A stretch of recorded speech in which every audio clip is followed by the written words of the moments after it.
Are you living too fast? Spinning around with work all day, your stomach rumbling because you don't get a single unhurried meal, your eyes blurry from lack of sleep, and from many sleepless nights at your desk.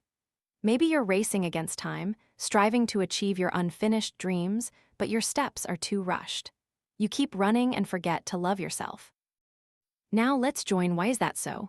For this podcast episode. The case of an 8-year-old girl being abused to death has left us all in shock and horror. Reading the detailed accounts describing the cruel and brutal actions of her stepmother and biological father, I couldn't hold back my tears. There was one time when the stepmother didn't let the child wear clothes, forced her to kneel with her hands raised high to be beaten, locked her in a dog cage, or made her kneel for hours to study. She would beat the child with a wooden stick and kick her, causing the victim to lose consciousness and later die. The family is the cell of society. For a society to be good, its cells must be healthy.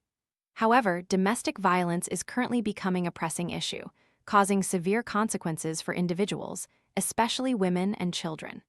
According to statistics from the Department of Family, Ministry of Culture, Sports and Tourism in 2022, among reported cases of domestic violence, 74% of victims were female and 11% were children. First, we need to clarify what domestic violence is. Domestic violence is divided into 4 main groups. 1. Physical violence. Acts of abuse and assault against family members, causing harm to their health and lives. 2. Emotional violence. Words, attitudes, and behaviors that harm the honor, dignity, and psychological well-being of family members.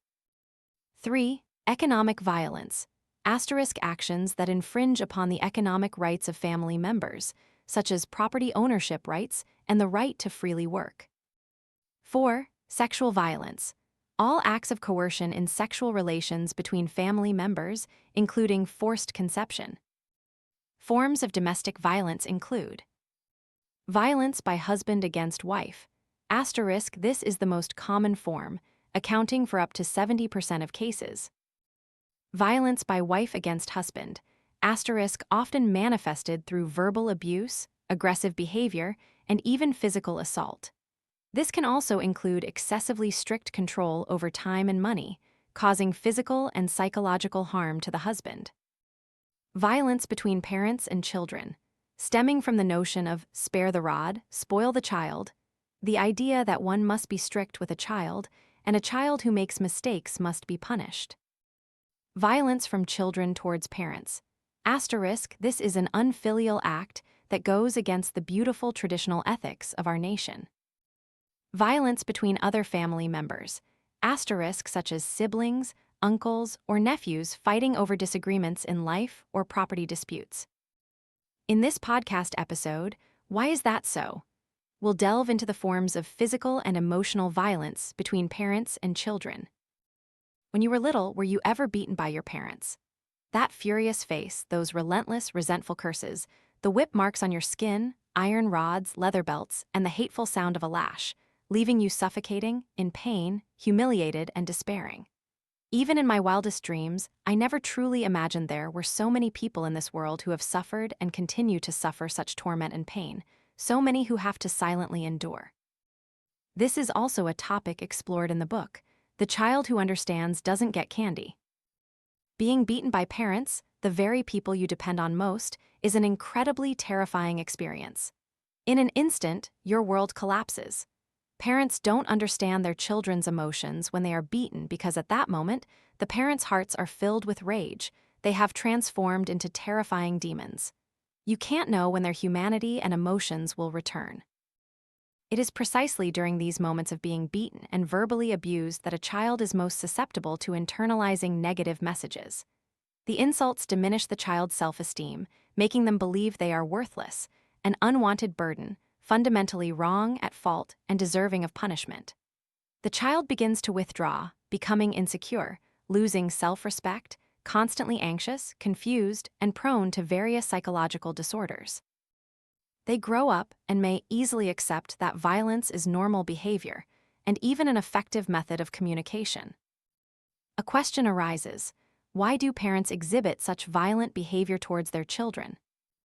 First, typically, to alleviate guilt, perpetrators will find every reason to rationalize their violent actions. Violence between parents and children can stem from the notion of spare the rod, spoil the child, the belief that a child must be disciplined strictly to grow into a good person, and a disobedient child must be punished. This sounds like a legitimate reason when they hit their child. They will repeatedly emphasize that this is for your own good, and this gradually influences the children's own thinking. Or they might think, I've told them repeatedly, but they still won't change. Hitting them again won't make them listen. So, if it's clear that hitting brings no benefit, why do they keep repeating it?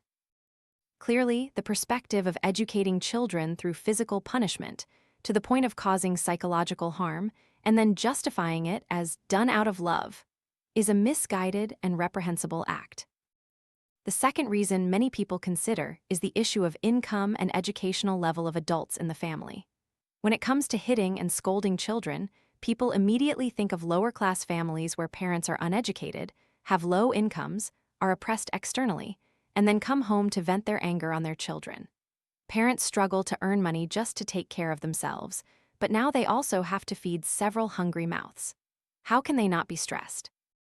Not getting a proper education, having outdated knowledge, and narrow-mindedness lead to desperation and hitting the child.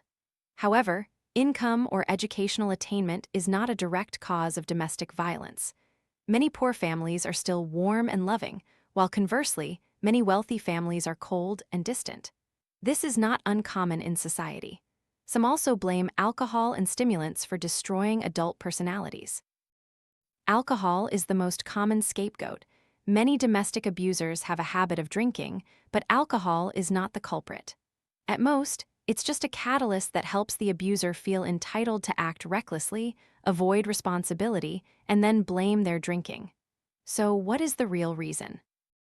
The core reason explaining violent behavior is the craving for power and control. Parental authority is not to be challenged.